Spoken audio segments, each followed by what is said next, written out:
Walk by faith and not by sight.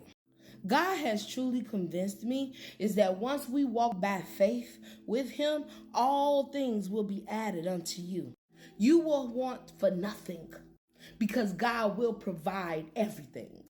When you walk by faith and not by the sight, not what you see, you tend to not worry so much about the materialistic things. You tend to not put all your faith, your happiness, and your love into those material things.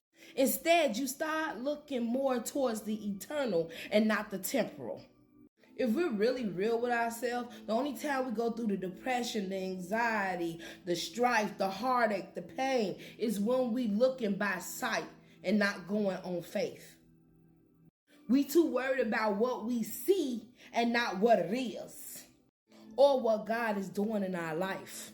Why? Because it's so hard, man. Because what we see, we wondering why is this stuff just keep happening to us? Instead of walking by faith, knowing that God got us, he always have us. He will never forsake us. He will never let us feel downtrodden.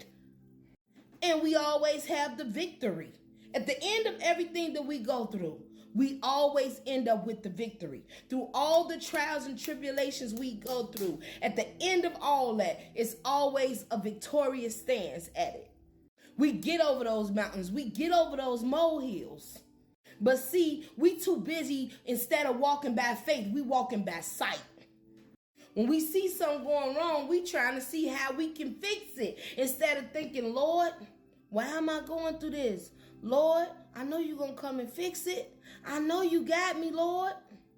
But instead, we stressing ourselves about how we going to fix it, how we going to get over this molehill, how we going to deal with not having enough.